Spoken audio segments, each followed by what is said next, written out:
De hoy, abran su Biblia en el libro de Levítico, capítulo 10, por favor.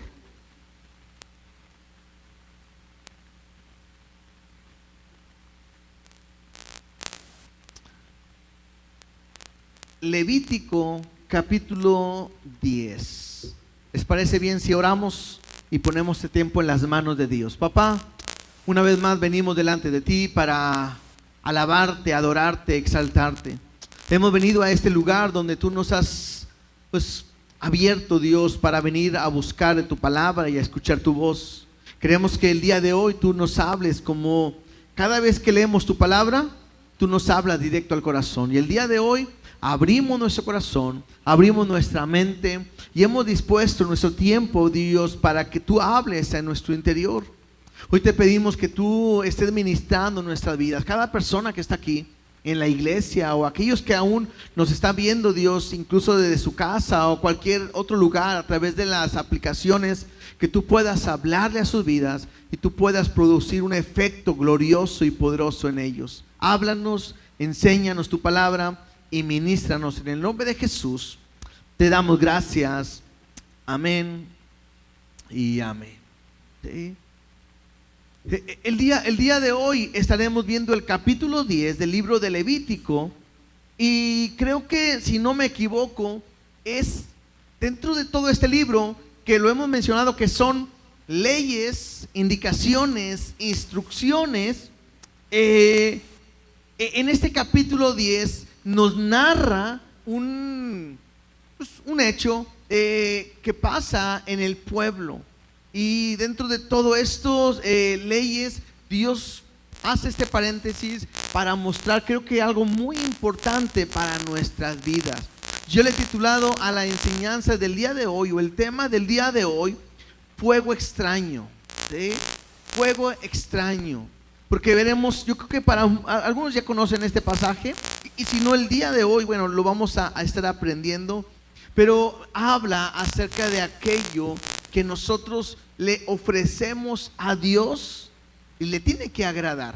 La semana pasada, no sé si recuerdan qué fue lo que vimos. Capítulo 8 y capítulo 9, vimos acerca de la consagración de Aarón y de sus hijos. Vimos todo el proceso donde ellos fueron consagrados, los sacrificios que hicieron, porque Dios así lo había mandado. Este es un punto importante, que Dios así lo había mandado, y habían hecho sacrificio y sacrificio, y al final terminamos con una parte impresionante. Además, vamos tantito al versículo 24 de Levítico 9, un versículo solamente atrás.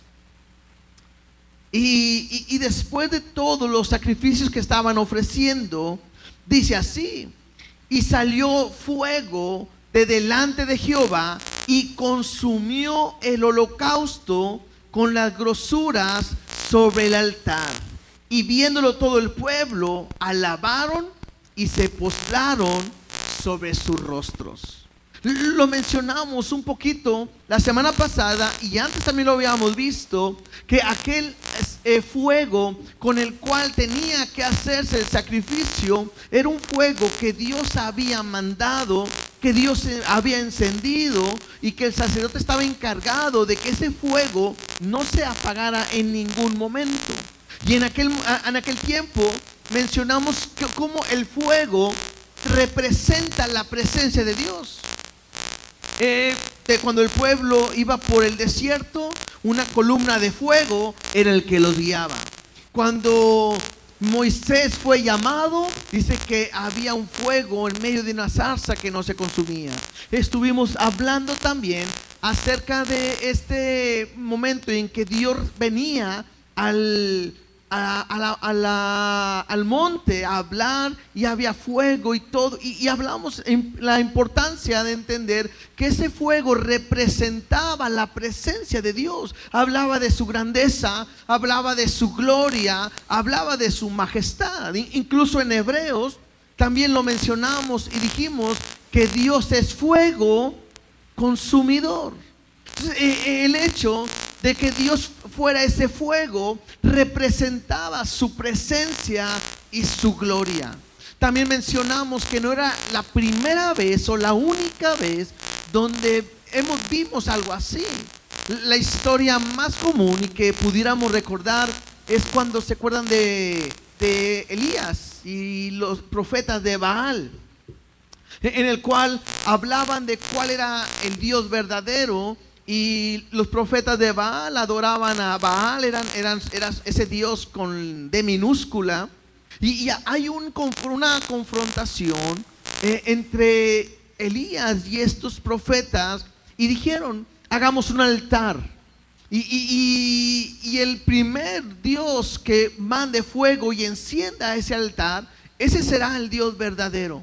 Y la historia nos lo muestra y nos enseña cómo estaban los profetas haciendo sus ritos y todo en el altar que se había levantado.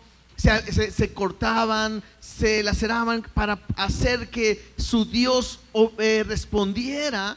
Incluso Elías se ríe y dicen: háblenle más fuerte, a lo mejor está dormido, a lo mejor está cansado, está ocupado y no los escuchan. Y por más que hablaron, bailaron, gritaron, hicieron lo que sea, pues no hubo ninguna respuesta.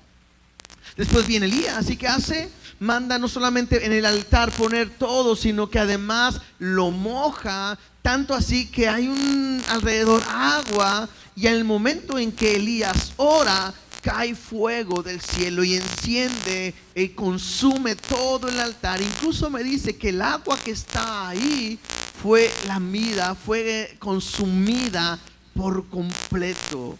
Y entonces todos los que están ahí se asombraron y pudieron ver que había un Dios verdadero, que será Jehová. Y otra vez, no solamente era ver que había un Dios, sino que representaba su poder, su gloria y su presencia. Entonces, en el momento, yo creo que meditemos un poquito. Te puedes imaginar este momento del Levítico 9:24.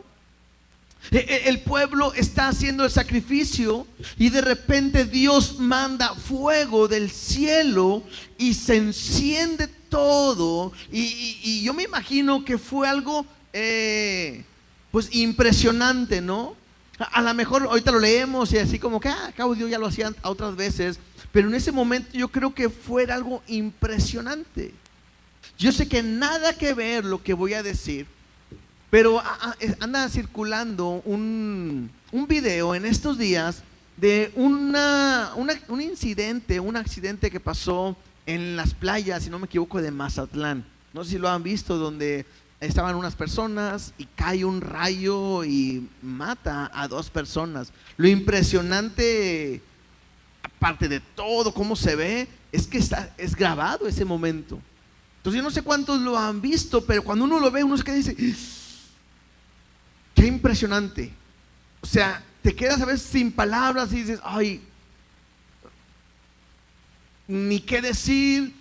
A veces digamos, qué suerte de esas personas, ¿no? Están en la playa, no haciendo nada malo, y de repente cae el rayo sobre ellos y te quedas impresionado. Yo me imagino que lo que sucede en este momento es lo mismo.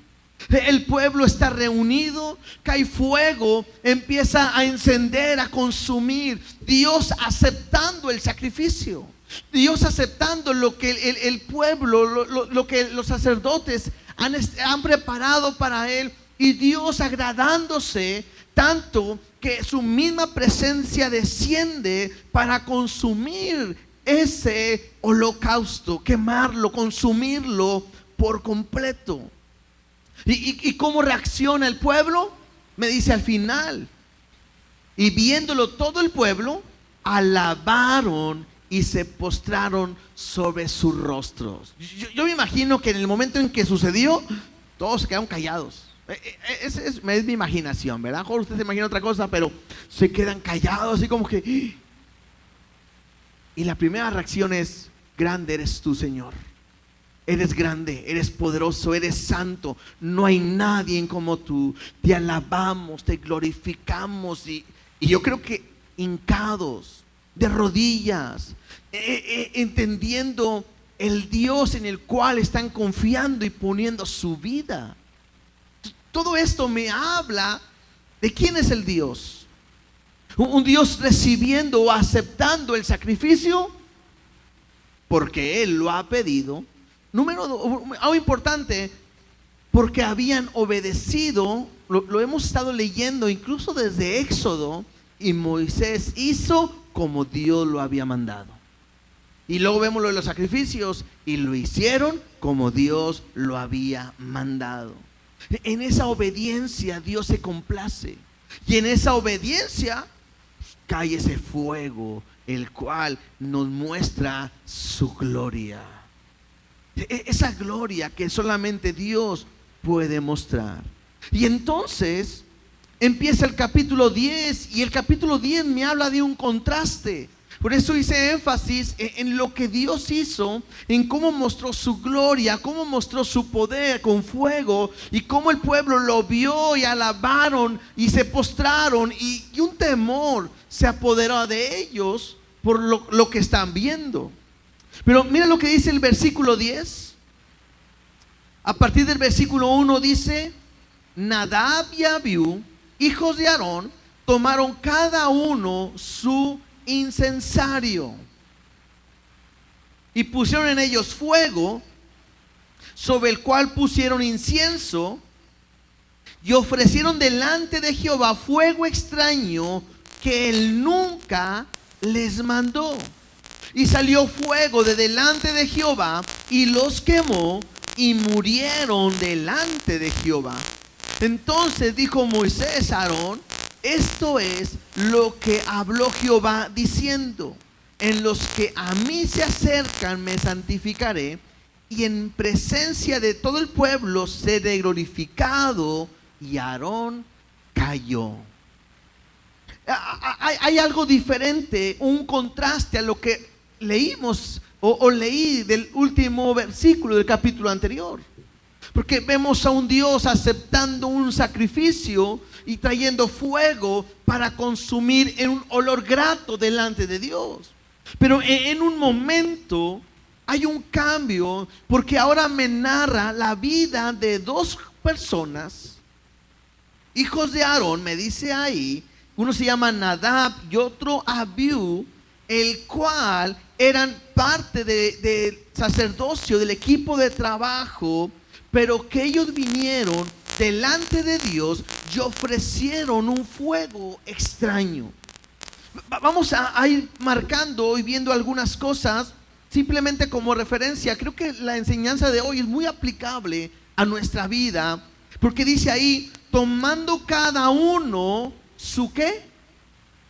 Incensario. ¿Sí?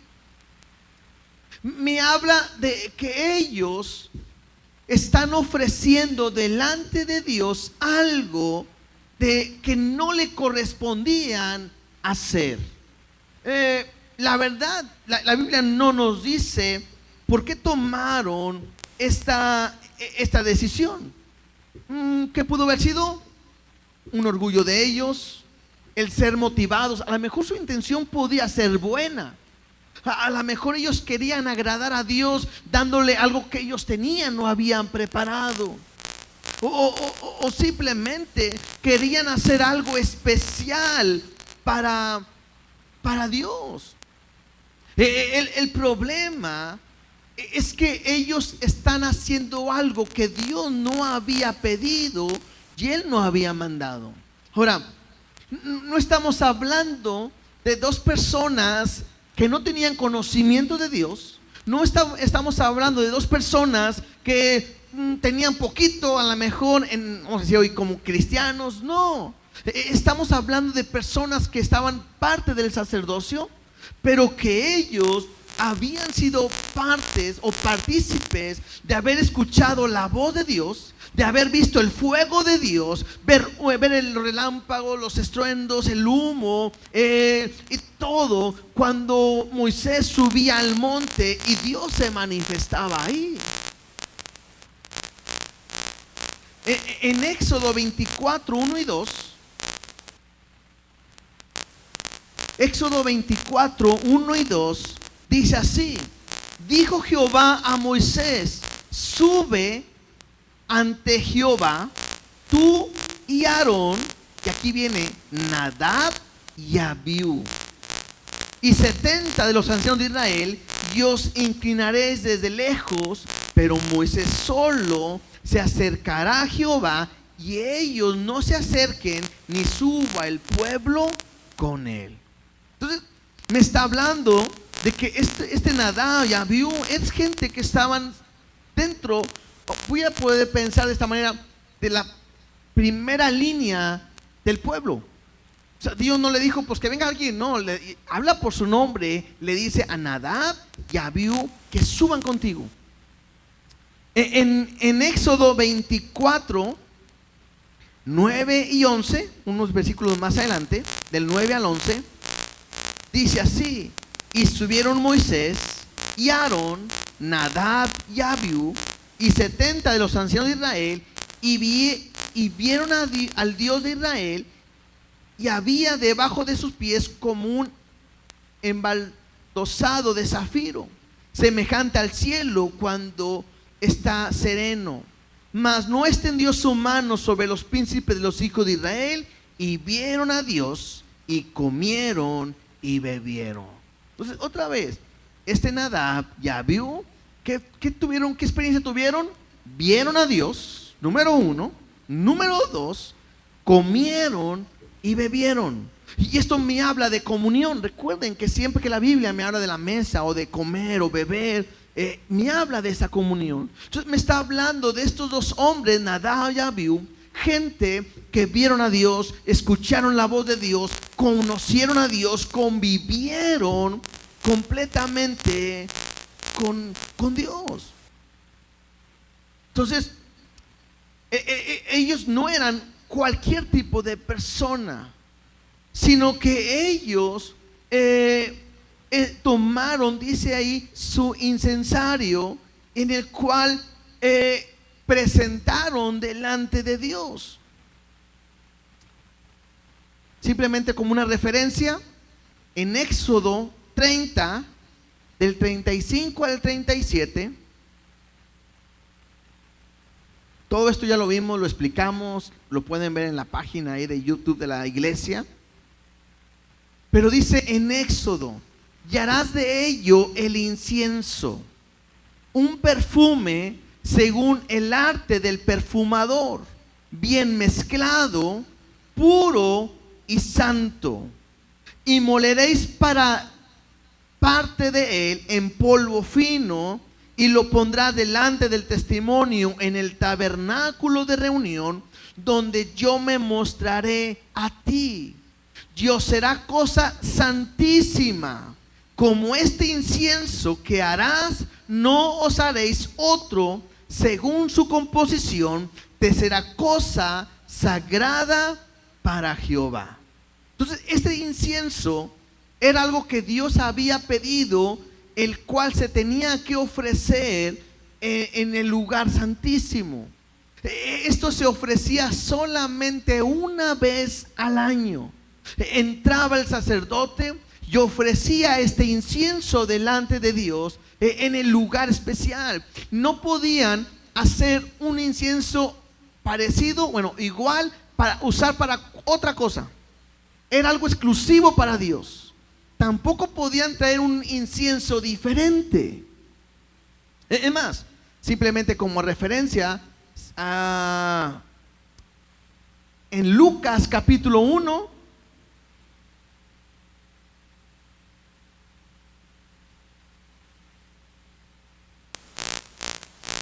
versículo 8. Lucas capítulo 1, versículo 8. Cuando Zacarías recibe el anuncio del nacimiento de Juan el Bautista, dice ahí en el versículo 8: aconteció que ejerciendo Zacarías el sacerdocio delante de Dios, según el orden de su clase, conforme a la costumbre del sacerdocio, le tocó en suerte ofrecer el incienso entrando en el santuario del Señor. Y toda la multitud del pueblo estaba afuera orando a la hora del incienso. Es este mismo hecho que estamos viendo con Zacarías, es el mismo hecho que estamos viendo ahorita que el sacerdote tenía que hacer. ¿Qué era? Entrar un día, el día de la expiación, entraba el sumo sacerdote y de ese incienso ponía sobre el altar, y era algo que Dios así lo había pedido. ¿Estamos bien cuanto a eso?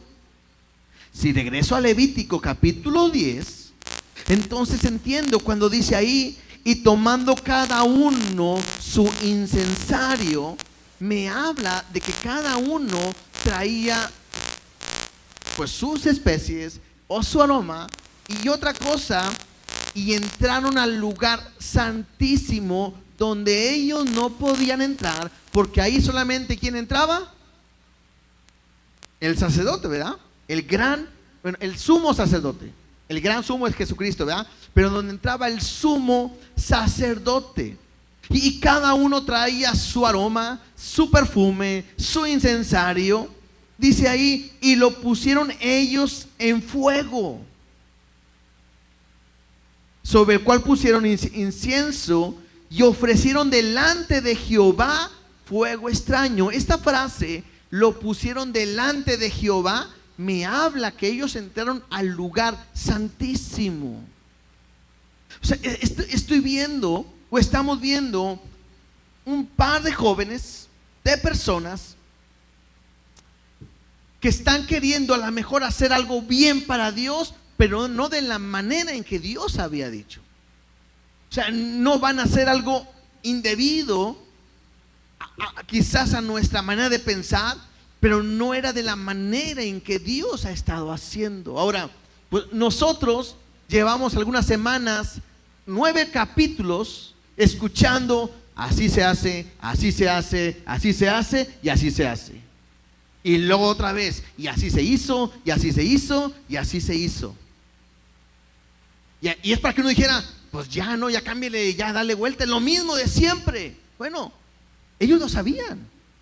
No era algo que ellos no supieran o que fuera inconsciente para ellos. No, estaban conscientes, pero ellos hicieron algo que Dios no había pedido. Ofrecieron un fuego que no venía del altar de parte de Dios. Ponen un aroma, un incienso que no venía de parte de Dios. Y eso es, dice ahí claramente, al final dice, fuego extraño que Él nunca les mandó. Y yo quiero que podamos nosotros como iglesia darnos cuenta de lo que Dios nos quiere decir, porque muchas veces nosotros tratamos de hacer cosas que a veces Dios no nos pide que hagamos. Algunos llegan a decir que lo hicieron por soberbia, otros dicen que lo hicieron por orgullo, que se creyeron mejor. Otros quisieron sobresalir. Algunos dicen que quisieron sobresalir. Algunos piensan que estaban borrachos. Ahorita vamos a ver por qué. Algunos piensan eso. Algunos piensan que porque pues como que era muy monótono. Y eso me ayuda a entender algo. Cuando nosotros hacemos las cosas para Dios, lo tenemos que hacer siempre como Él quiere y no como nosotros pensamos. O sea, el servir a Dios, el predicar a Dios, el cantar a Dios, no se trata de hacer la manera en que yo creo, pienso. O sea, de repente vemos tantas cosas que en las iglesias quieren implementar y quieren hacer con tal de traer más personas, de traer más gente, de que no esté tan aburrido, de que hagamos experiencias nuevas, algo diferente. Y si estuviéramos en un circo, en un show, tendríamos que pensar y decir, bueno, acabamos una temporada excelente, ¿qué hacemos para la siguiente temporada? Porque la gente tiene que venir.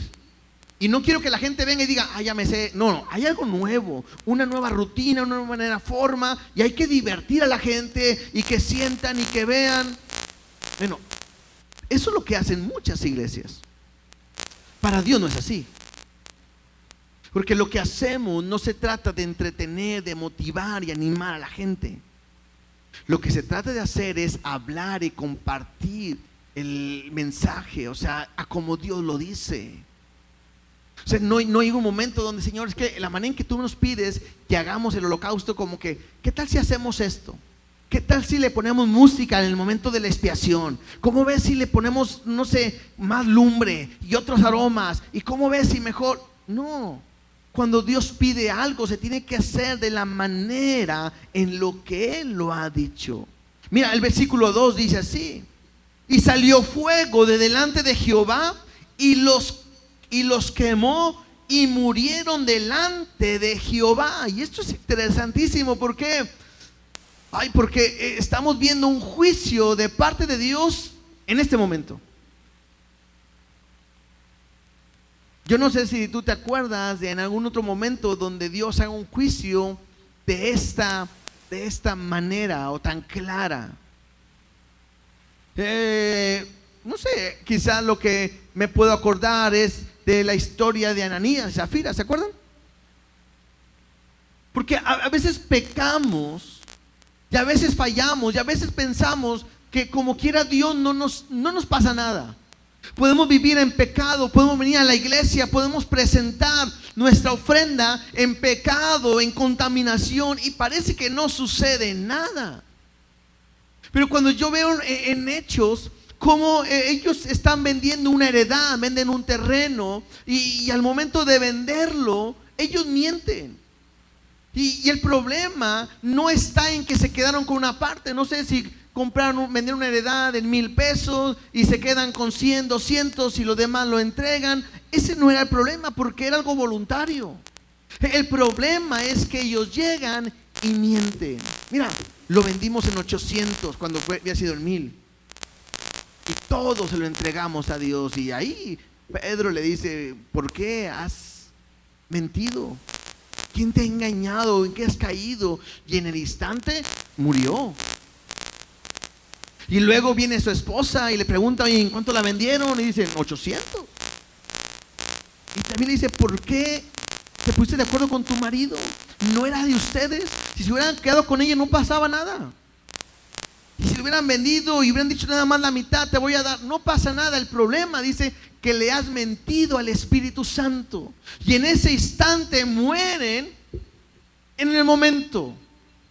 Entonces uno se pone a pensar y decir: ¿te puedes imaginar si eso fuera el día de hoy? ¿Cuántos ya hubiéramos muerto? Yo creo que la mayoría, si no es que todos. Y la iglesia, todos con el Señor, ya se fueron. Porque lo que yo estoy viendo en estos jóvenes o estos hombres sacerdotes es que hicieron algo indebido delante de Dios. Y lo que me llama la atención es que otra vez cayó fuego delante de él. Y quiero decirte algo, quiero que lo puedas ver de esta manera. Dios es fuego consumidor. Y el mismo fuego que cae aceptando un sacrificio es el mismo fuego que cae trayendo un juicio sobre su pueblo.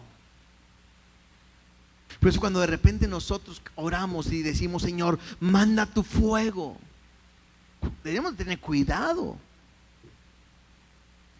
Porque te puedes imaginar, y no me diga nada, nomás piénsalo, ¿verdad? Si quisiera, ahorita cantáramos: Señor, manda tu fuego en este lugar. ¿A cuántos caerá un fuego sobre sus vidas como un sacrificio vivo y santo, agradable a Dios? ¿Y cuántos caerá sobre ustedes un fuego como juicio, consumiéndolos? ¿Sí me explico en cuanto a ello? La Biblia me dice que Jesucristo dice que sus ojos son como llamas de fuego. Y en Primera de Corintios capítulo 3, Primera de Corintios capítulo 3, del 13 al 15, me habla de aquel momento en que daremos cuenta delante de Dios.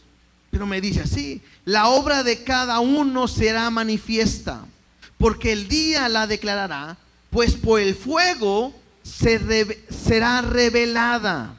Y la obra de cada uno, cual sea, el fuego la probará. Y si estamos hablando que el fuego es Dios, Dios va a probar eso. Si permaneciere la obra de alguno que edificó, recibirá recompensa. Y si la obra de alguno se quemare, él sufrirá pérdida. Interesante esto. Si bien él mismo será salvo, aunque así como por fuego. Esto me habla que todos nosotros seremos pasados por fuego delante de Dios. Un fuego que consume lo que a Dios no le agrada, pero un fuego que consume lo que a Dios sí le agrada. Unos versículos anteriores me habla que algunas de los materiales puede ser oro, plata, ¿sí?, piedras preciosas, y eso pasará por fuego y permanecerá. Y otro será hojarasca, madera, enebro, y eso se quemará al momento de ser pasado por fuego. Entonces, al escuchar cómo Dios manda un fuego sobre estas dos personas y lo que a Dios no le agrada consume, creo que debo de tener cuidado cuando yo vengo delante de Dios. Porque a lo mejor lo que yo estoy ofreciéndole a Dios no le agrada. Y yo tengo que entender eso, porque es fuego consumidor lo que Dios ha mandado. Esa palabra donde dice y los quemó, la palabra quemar, los quemó, es la misma palabra que se utiliza para los consumió en el versículo 24 de Levítico 9. Es lo mismo. La palabra quemar y consumir es lo mismo. La diferencia es que en una Dios le agradó y consumió el sacrificio, y en otro los quemó trayendo un juicio sobre Nadab y Abiú. Y dice ahí, murieron delante de Jehová. Otra vez entraron al lugar donde no podrían entrar. ¿Por qué? Eran pecadores. Para nosotros hay una gran diferencia, porque hoy podemos entrar confiadamente hasta el trono de la gracia. Pero bueno, yo no me quiero meter mucho en este tema, pero el que Dios traiga un juicio sobre ti no quiere decir que no eres cristiano. O más bien, aunque si eres cristiano, estás libre de juicio de parte de Dios. Porque la Biblia me dice que Dios al hijo que ama, disciplina, corrige. No porque seas salvo y tengas una seguridad en tu salvación, quiere decir que puedes vivir de la manera en que tú quieras. En el momento en que empiezas a vivir fuera de la voluntad de Dios, de la manera en que Dios ha establecido, ese mismo fuego que puede agradarse de lo que tú haces, ese mismo fuego puede traer un juicio sobre tu vida. Y ese Dios es el mismo, ¿no? Dice, versículo 2, que murieron delante de Jehová en ese lugar. Versículo 3. Entonces dijo Moisés a Aarón, esto es lo que habló Jehová diciendo, en los que a mí se acercan me santificaré, y en presencia de todo el pueblo seré glorificado. Y Aarón cayó. En otra versión, este versículo dice así: y Moisés le dijo a Aarón, esto es lo que quiso decir el Señor cuando dijo, demostraré mi santidad por medio de los que se acercan a mí. A ver si me explico mejor. Cuando dice demostraré mi santidad por medio de los que se acercan a mí, me hace entender, por esa razón Adán y Abiú murieron, porque Dios tenía que mostrar que Él es santo y que es diferente a los demás dioses. O sea, la gente puede ir a cualquier dios con D chica y le pueden ofrecer lo que quieran y le pueden rendir lo que quieran y pueden vivir como quieran y no pasa nada. Así vivíamos muchos en otros tiempos. Los que éramos católicos teníamos nuestra imagen, nuestra persona que le creíamos, le pedíamos y todo. Y le fallaba así, no pasaba nada. Y le daba así, no pasaba nada. Pero la Biblia me muestra que con Dios es diferente. Y eso es importante para nosotros, hermanos cristianos, porque hablamos al pueblo. Aunque eres un hijo de Dios, no puedes vivir de la manera en que tú quieras. Qué bueno que tenemos un Dios que es lento para la ira y grande en misericordia. Porque a lo mejor muchos de nosotros hoy no estuviéramos vivos el día de hoy. Porque a veces nos hemos preguntado, si hice esto, ¿cómo es que Dios no ha hecho nada? Es por su misericordia. Porque Cristo pagó ya por nuestros pecados. Pero una cosa es ser libre, o que Cristo pagó por mi pecado, y otra cosa es no tener consecuencias. Eso es muy diferente. Pero dice la Biblia, Dios va a mostrar su santidad por medio de los que se acercan a Él. Y yo quiero que entiendas, Dios puede tratar contigo para mostrar a la gente que al Dios que tú sirves es un Dios santo. Recuerden que dijimos que santo también me hablaba de único y que no hay nadie como Él. Dios puede tratar contigo. La vida de Job es un gran ejemplo de cómo Dios trata con un hombre. Y todos se dan cuenta de lo que Dios está haciendo. Y al final lo que Dios hace en su vida también.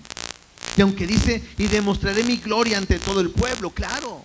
Porque la misma creación declara la grandeza, la gloria de nuestro Dios.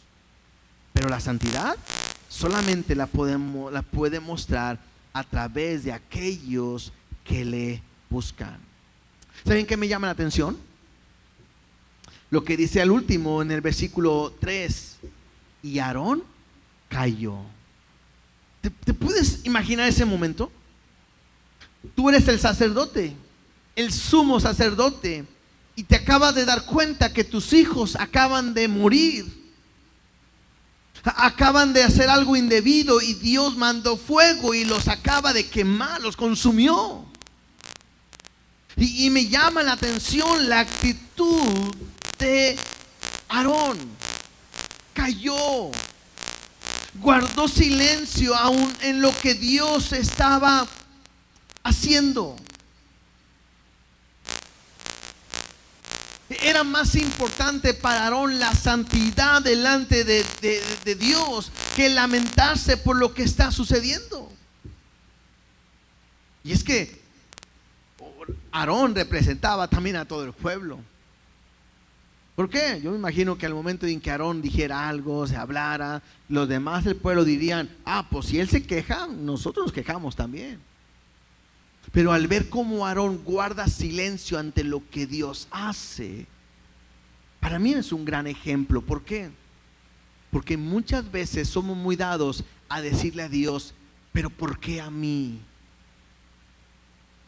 ¿Por qué Dios? Si yo hago esto, ¿y por qué si yo hago esto? ¿Por qué si? ¿Y por qué? ¿Y por qué? Y a veces nos han dicho, no le preguntes a Dios por qué, dile para qué. Y creo que hay momentos en que debes de guardar silencio y simplemente entender que Él va a hacer su obra en cada uno de nosotros. No tengo por qué preguntarle por qué ni para qué. Lo que Dios me quiera mostrar, Él mismo me lo va a decir. Mismo que Dios no sepa expresarse o hablar a nuestra vida. Dios sabe por lo que pasamos. ¿Tú crees que Dios no sabía lo que sentía Aarón? Claro. Y ahorita te vas a sorprender más con lo que sigue adelante. Porque cae a Aarón y mira lo que dice versículo 4. Y llamó Moisés a Misael y a Elzafán, hijos de Uziel, tío de Aarón, y les dijo, acercaos y sacad a vuestros hermanos de delante del santuario fuera del campamento. Y ellos se acercaron y los sacaron con sus túnicas fuera del campamento, como dijo Moisés. Interesante. Quizá nada más resaltar aquí un poquito es que Moisés manda hablar a los hijos de Uziel, que es tío de Aarón. Estos fueron hombres elegidos para sacar los cuerpos de Nadab y de Abiú. Estos hombres no pertenecían a la línea sacerdotal. ¿Por qué? ¿Por qué les llama a ellos? Porque Moisés no podía enviar a un sacerdote consagrado como Aarón y como sus hijos a que llevaran los cadáveres fuera del tabernáculo para su entierro, porque para esto sería algo inmundo. No podían tocar algo inmundo. Entonces no era permitido para ellos tocar lo inmundo. Esto lo vamos a ver más adelante. Entonces, ¿qué es lo que hace? Pues llama a los parientes para que saquen el cuerpo. Ahora, ¿cuántos de ustedes hubieran dicho, yo voy? ¿Por qué no? Porque ¿dónde estaban los cuerpos? En el lugar santísimo. Y entrar ahí era un peligro. ¿Sí me explico? Acuérdense que lo mencionamos. Este trabajo de Aarón era uno de los trabajos más peligrosos que pudiéramos pensar. Porque si no estabas bien al 100%, ibas a morir como estos jóvenes. También algo interesante, dice que lo sacó con sus vestiduras. O sea, solamente se quemaron por dentro, pero sus vestiduras estaban intactas. No estaban desnudos, estaban intactas sus vestiduras, y lo sacaron de esa manera. Versículo 6. Entonces Moisés dijo a Aarón y a Eleazar, a Itamar sus hijos: no descubrirás vuestras cabezas, ni rasguéis vuestros vestidos en señal de duelo, para que no muráis. Si se levanta la ira, ni se levante la ira sobre la congregación, pero vuestros hermanos, toda la casa de Israel, sí lamentarán por el incendio que Jehová ha hecho. Ni saldréis de la puerta del tabernáculo de reunión, porque moriréis. Por cuanto el aceite de la unción de Jehová está sobre vosotros. Y ellos hicieron conforme al dicho de Moisés. De repente a mí me da risa porque leo esto y yo digo, pues ahora sí obedecen, ¿verdad? Así sí. Acaban de ver cómo alguien que no obedeció muere en el instante. ¿Qué es lo que hace Moisés? Y esto me llama la atención porque Moisés le dice a Aarón: ¿sabes qué? Dios no quiere que haya luto en ti. No te vas a rasgar los vestidos, no te vas a rapar la cabeza, no vas a lamentarte y no vas a llorar por tus hijos. Dice ahí, para que no fueras a morir. Entonces, a mí me llama la atención porque Dios está hablando con Aarón y no le permite tener este duelo por sus hijos, dos de sus hijos. Creo que porque hicieron lo malo, pero por la persona quien él era delante del pueblo. Y le dice: ni tú ni nadie de tu familia van a lamentarse. El pueblo sí. El pueblo va a lamentar, va a llorar, pero ustedes no. Y creo que aquí lo pudiéramos aplicar de esta manera. El servir a Dios no es nada fácil, más bien, no es nada fácil en un sentido. Bueno, yo estoy así como que en mitad, porque de repente yo he escuchado a mucha gente que se queja mucho del ministerio.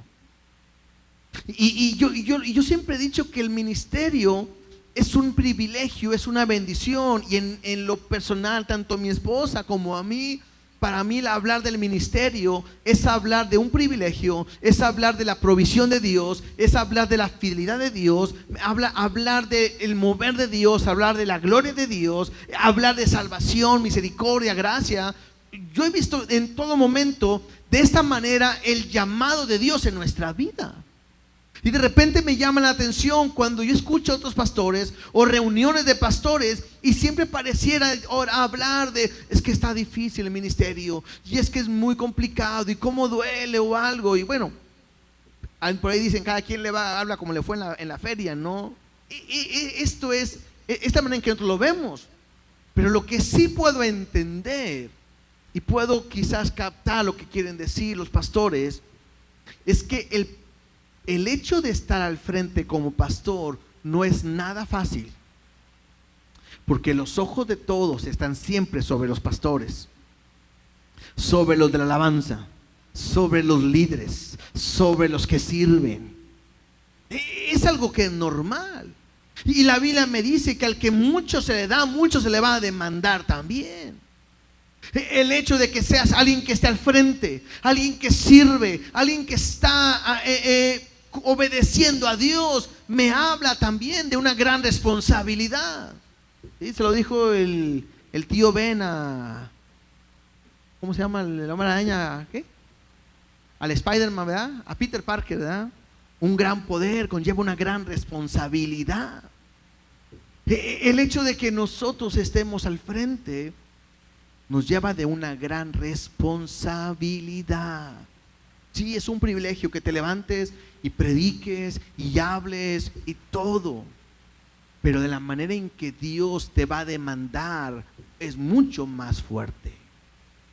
De la manera en que yo veo cómo Dios le habla a Aarón, le dice, no llores, no te cortes la cabeza, el pelo en señal de duelo, no puedes, estás consagrado a mí. No rasgues tus vestiduras. No, y le está hablando de quien no lo puede hacer porque es el representante de Dios también delante de los hombres. Y eso solamente me muestra la responsabilidad que hoy nosotros tenemos y que a lo mejor deberíamos de aprender siempre estar bien delante de Dios para mostrar la grandeza, su amor, su gratitud, y por lo que Él hace, lo hace de una manera correcta. Entonces dice ahí, ni saldréis de la puerta del tabernáculo, versículo 7, y luego versículo 8. Jehová habló a Aarón diciendo, creo que esta es la primera vez, me puedo equivocar, en la que Dios, y es la única en la que Dios le habla directamente a Aarón. Normalmente Dios hablaba a través de Moisés y le decía, dile a Aarón. Acabamos de estar viendo las leyes y Moisés le daba las indicaciones y las instrucciones a Aarón y a todo el pueblo. En el tabernáculo también.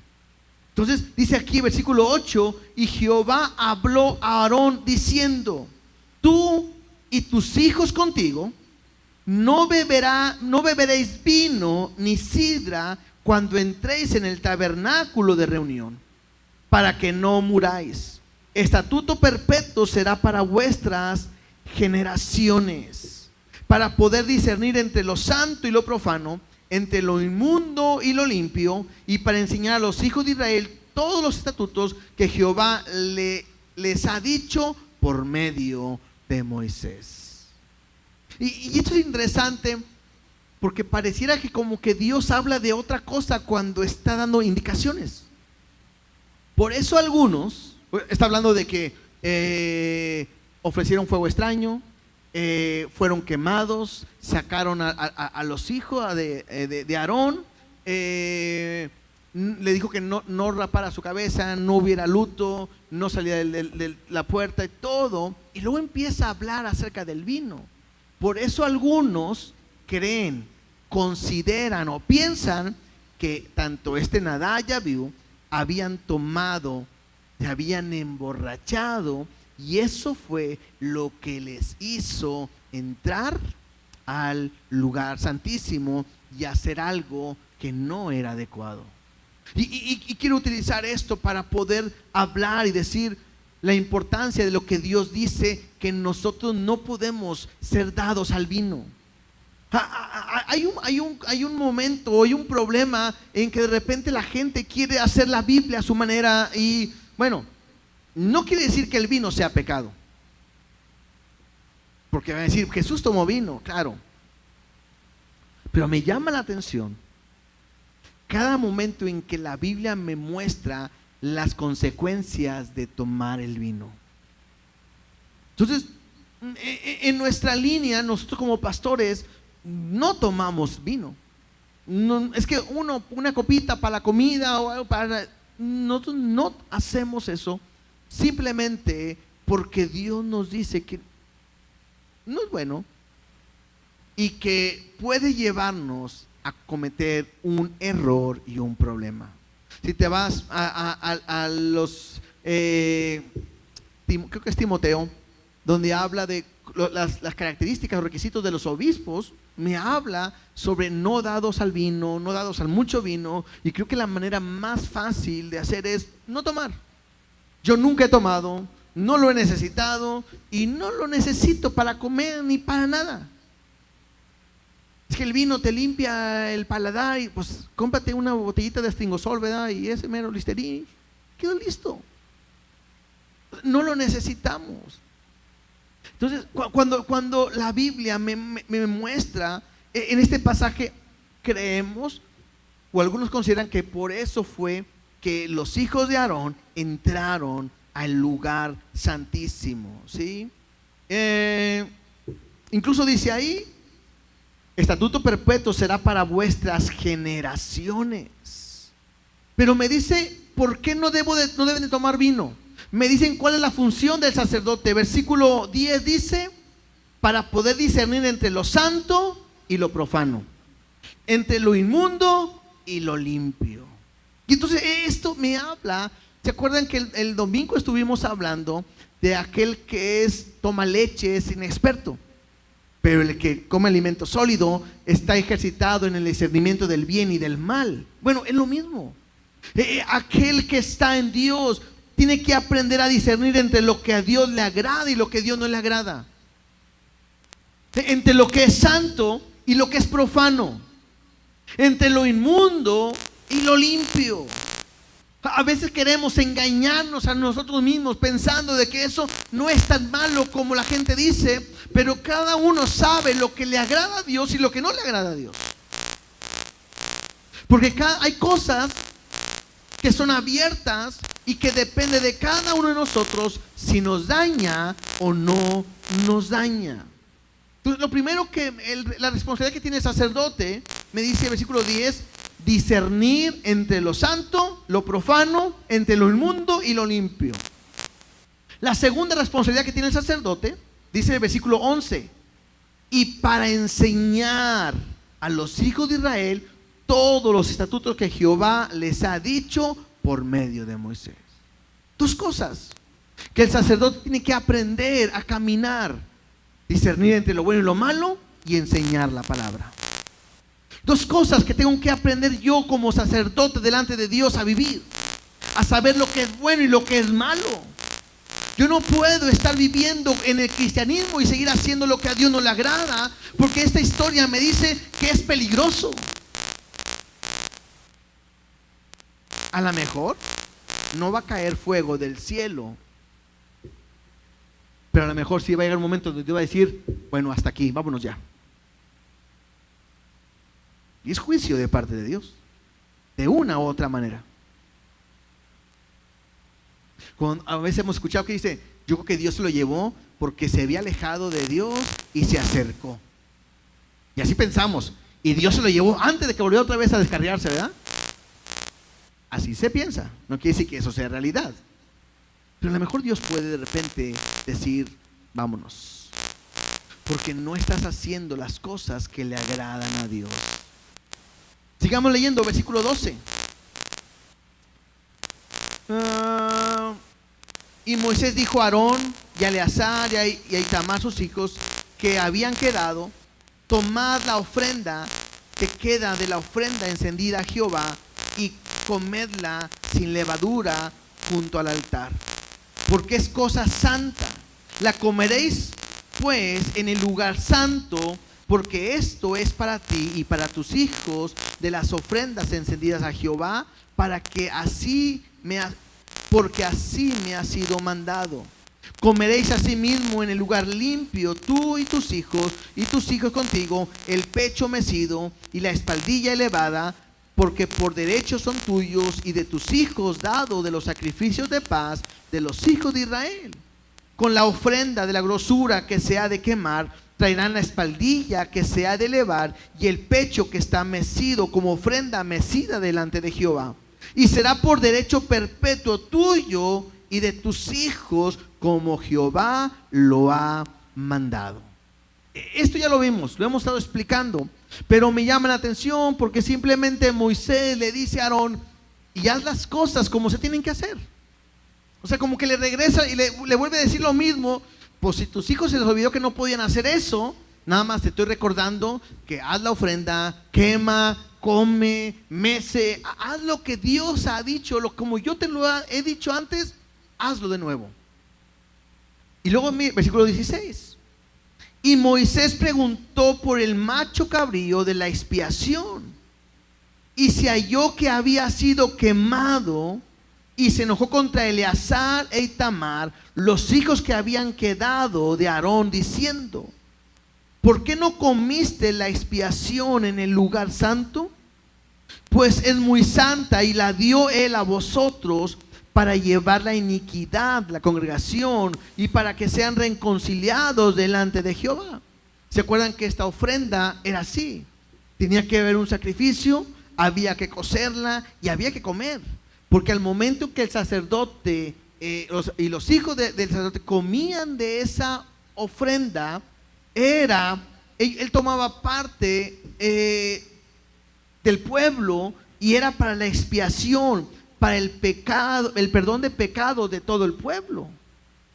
El problema es que Moisés se da cuenta de que no la comieron, sino que algo pasó que no era como Dios había dicho, porque ellos la quemaron por completo y no comieron de ella.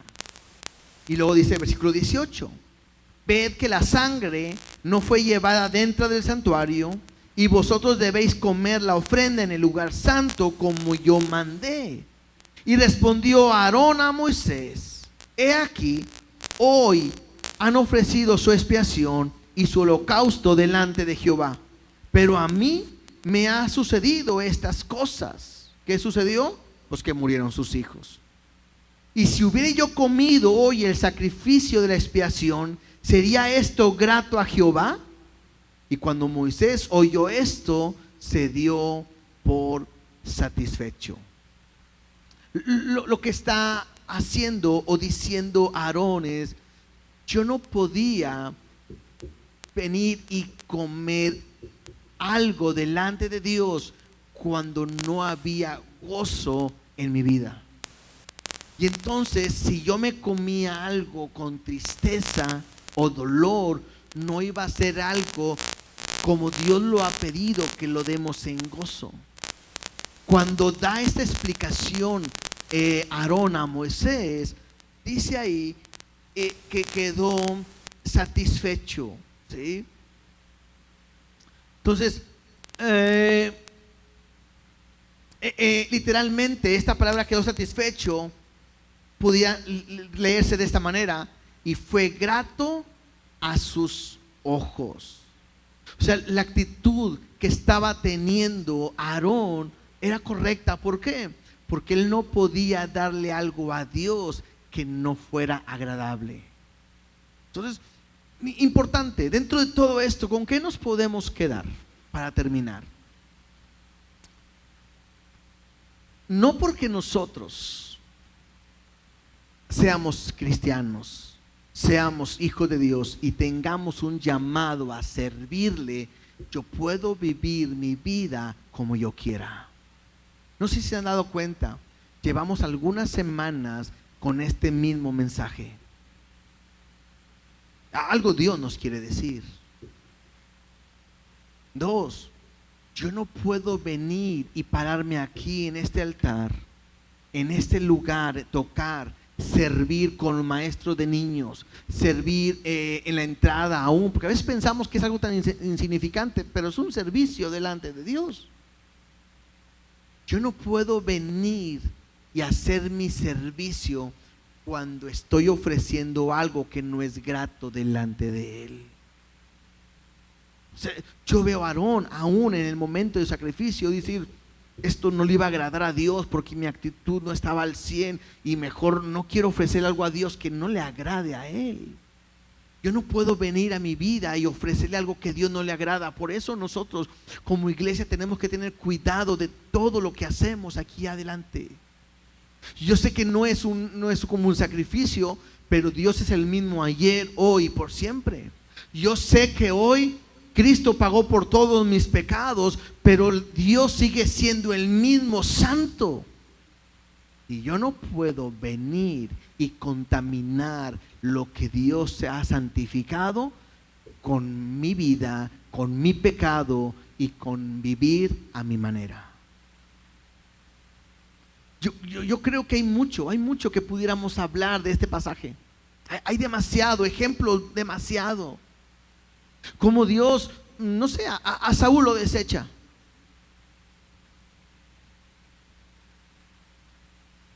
A veces no entendemos por qué Dios hace las cosas.